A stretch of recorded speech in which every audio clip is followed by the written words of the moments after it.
ഇന്നിപ്പോൾ കേരളത്തിലെ യുവ MLA-ക്കെതിരെ വളരെ വലിയൊരു പരാതികളാണ്. കേരളത്തിലെ രാഷ്ട്രീയത്തിൽ സാധാരണ താങ്കളൊക്കെ രാഷ്ട്രീയത്തിലുള്ളപ്പം വളരെയധികം മൂല്യങ്ങൾക്ക് പ്രാധാന്യം കൊടുത്തു. ഇപ്പോൾ ഒരു ആരോപണം വന്നിട്ട് ഈ അന്വേഷണം എൻ്റെ കാര്യങ്ങൾ എന്താണ് താങ്കളുടെ മുതിർന്ന ഒരു നേതാവിൻ്റെ ഇതിനെ സംബന്ധിച്ചൊരു വ്യക്തിപരമായ അഭിപ്രായം പറയുന്നതിനകത്ത് അർത്ഥമില്ല.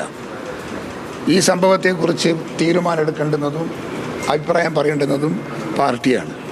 പാർട്ടി തലത്തിൽ ഉന്നത സ്ഥാനത്തിരിക്കുന്ന ഒരാളാണ് അദ്ദേഹം. അദ്ദേഹത്തിനെതിരായൊരു അലിഗേഷൻസ് വന്നാൽ ആ അലിഗേഷൻസ് എങ്ങനെ ഡീൽ ചെയ്യണമെന്നത് പാർട്ടി തീരുമാനിക്കണം. അത് കെ സുധാകരനും VD സതീശനും അല്ല തീരുമാനിക്കേണ്ടത്, പാർട്ടി തീരുമാനിക്കണം. ആ തീരുമാനത്തിന് ഞങ്ങളൊക്കെ വിട്ടുകൊടുത്തിരിക്കുകയാണ്. KPCC അധ്യക്ഷ പദവിയിൽ കെ സുധാകരനായിരുന്നപ്പോൾ ഇങ്ങനെയുള്ള കാര്യങ്ങളിലൊക്കെ തീരുമാനം വൈകുന്ന ഒരു സാഹചര്യം ഇല്ലായിരുന്നു. ഞാൻ തീരുമാനം അപ്പം തന്നെ പരസ്പരം ഉള്ള നേതാക്കന്മാരെ വിളിച്ചിരുത്തി ചർച്ച നടത്തി. ആ ചർച്ചയിൽ ഉരുത്തിരിഞ്ഞ് വരുന്ന അഭിപ്രായങ്ങൾ തീരുമാനമാക്കി, പാർട്ടി തീരുമാനമാക്കി ഞാൻ പറയാറുണ്ട്.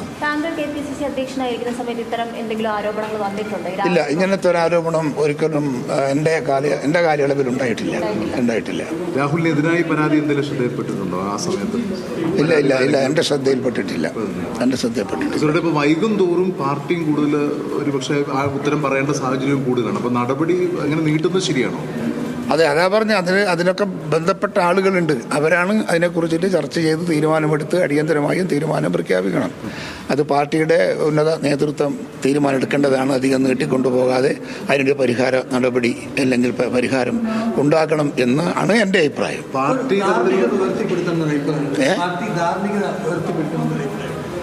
അല്ല, അതുണ്ടാവുമല്ലോ, സ്വാഭാവികമല്ലേ. ഒരു വിഷയത്തിൻ്റെ അകത്ത് ഒരു തീരുമാനം എടുക്കുമ്പം ആ സ്വാഭാവികമായും അത് എടുക്കേണ്ടുന്ന തീരുമാനമല്ലേ എടുക്കേണ്ടത്. തെറ്റായ തീരുമാനം എടുക്കാൻ പാടില്ലല്ലോ.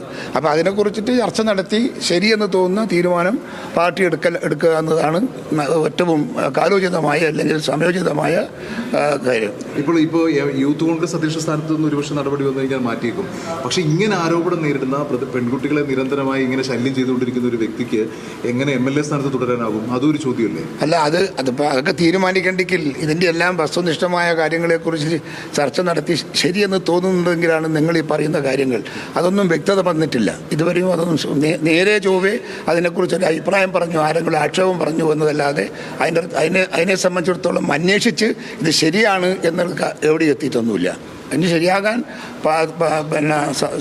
വന്നാൽ ശരിയാണ് എന്ന് നിലക്ക് വന്നാൽ പാർട്ടി തീരുമാനം എടുക്കും. തെരഞ്ഞെടുപ്പിലേക്കൊക്കെ പോവാണല്ലോ സംസ്ഥാനം.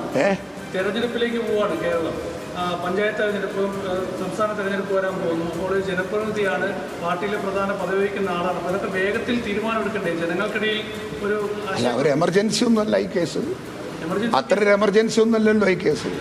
പാർട്ടി നേതാക്കന്മാരുടെ സൗകര്യാർത്ഥം സംസ്ഥാന തലത്തിൽ പാർട്ടി നേതൃത്വത്തിൻ്റെ തീരുമാനപ്രകാരം ആ തീരുമാനം വരും within a couple of days. ഗൗരവ സ്വഭാവമുള്ളതല്ലേ ഈ ഉയർന്ന ആരോപണങ്ങൾ? ഗൗരവ സ്വഭാവം അതൊക്കെ ഒരു ചർച്ച ചെയ്യുമ്പം അതിൻ്റെ അകത്ത് വരുന്ന റൈറ്റ് ആൻഡ് റോങ് വിലയിരുത്തുമ്പോഴാണ് ശരിയോ തെറ്റോ എന്നതിനെ കുറിച്ചിട്ട് തീരുമാനം വരിക. ഇനിയിപ്പോൾ ഇത്തരത്തിലൊരു ശരിയോ തെറ്റോ എന്നുള്ളൊരു പരിശോധന അല്ല, ഒരു പരാതികളല്ല, ഒന്നിലധികം പരാതികൾ എത്തിയിട്ടുണ്ട്. ഇപ്പോൾ ഉണ്ടെങ്കിൽ അത് പാർട്ടി സീരിയസ് ആയിട്ട് എടുക്കും.